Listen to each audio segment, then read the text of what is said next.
Assalamualaikum warahmatullahi wabarakatuh. Perkenalkan, nama saya Cindy Oktadianti. Di sini saya akan menjelaskan materi tentang pertumbuhan dan perkembangan pada hewan. Saya akan menjelaskan tentang pertumbuhan dan perkembangan secara umum. Pertumbuhan secara umum ialah penambahan atau perubahan ukuran tubuh yang bersifat irreversibel. Kemudian Perkembangan ialah proses untuk mencapai kematangan fungsi organisme. Kemudian saya menjelaskan tentang pertumbuhan dan perkembangan pada hewan. Pertumbuhan dan perkembangan pada hewan dimulai dari zigot yang merupakan hasil peleburan antara spermatozoid dengan ovum. Pada mamalia, embrio mengalami perkembangbiakan di dalam tubuh induk betina, yaitu di dalam uterus atau rahim. Suplai makanan, oksigen, dan pertukaran zat yang diperlukan untuk perkembangan embrio berasal dari plasenta. Plasenta terletak di dalam uterus dan terlindungi oleh 3 lapisan. Yang pertama adalah lapisan allantois, kemudian lapisan chorion, dan yang terakhir adalah lapisan amnion. Pada beberapa hewan yang bersifat ovipar, perkembangan embrio terjadi di dalam cangkang telurnya. Kemudian, pertumbuhan dan perkembangan hewan dapat dikelompokkan ke dalam 2 fase, yaitu yang pertama adalah fase embrionik dan yang kedua adalah fase pasca embrionik. Pada fase embrionik terjadi pembelahan, blastulasi, grastulasi, morfogenesis, induksi embrionik, diferensiasi, spesialisasi, dan organogenesis. Kemudian pada fase pasca embrionik terjadi metamorfosis dan regenerasi. Pada fase embrionik terdapat tahapan zigot menjadi embrio. Tahapan yang pertama yaitu tahapan morula. Tahapan morula yaitu sel-sel yang menggerombol membentuk struktur seperti buah murbei dan disebut sebagai morula. Tahapan yang kedua yaitu tahapan blastula. Tahapan blastula adalah tahapan ketika morula merubah strukturnya menjadi seperti bola yang di dalamnya berongga dan disebut sebagai blastula. Pada mamalia digunakan istilah yaitu blastosis. Tahapan yang ketiga yaitu tahapan grastula. Tahapan grastula ini adalah tahapan ketika sel-sel pada blastula menyusun diri sehingga terbentuklah 2 lapisan sel atau 3 lapisan sel yang disebut sebagai grastula. Kemudian fase pasca embrionik.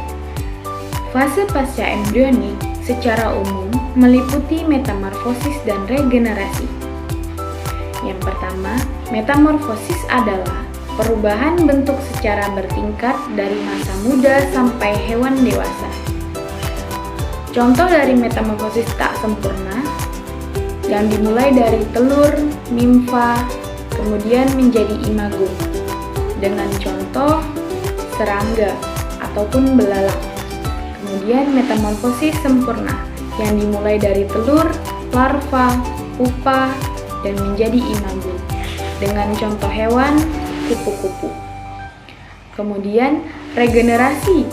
Regenerasi adalah kemampuan untuk memperbaiki sel, jaringan, atau bagian tubuh yang rusak, hilang, ataupun mati.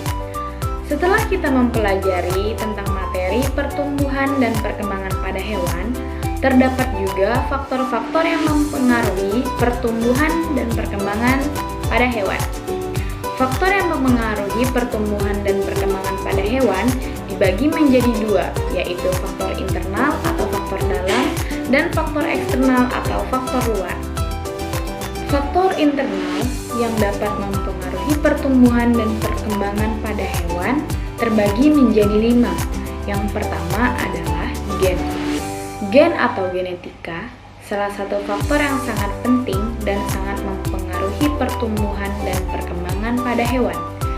Gen ini adalah sifat yang diturunkan oleh induknya. Yang kedua adalah hormon. Hormon adalah salah satu faktor yang sangat penting juga dan sangat mempengaruhi pertumbuhan dan perkembangan pada hewan. Hormon pada hewan adalah suatu zat atau senyawa yang mengatur aktivitas tubuh hewan. Apabila hormon mengalami ketidakstabilan, akan menyebabkan pertumbuhan dan perkembangan hewan menjadi lambat. Yang ketiga adalah ras. Ras juga faktor penentu dalam pertumbuhan dan perkembangan hewan. Hal ini dikarenakan hewan akan tumbuh dan berkembang sesuai dengan rasnya masing-masing. Yang keempat adalah umur. Umur juga merupakan faktor yang sangat mempengaruhi pertumbuhan dan perkembangan hewan. Hewan yang memiliki umur yang tua, maka memiliki pertumbuhan dan perkembangan yang sangat lambat, bahkan sudah tidak berkembang lagi dalam produksi. Faktor yang terakhir yaitu jenis kelamin. Jenis kelamin juga sangat mempengaruhi pertumbuhan dan perkembangan pada hewan.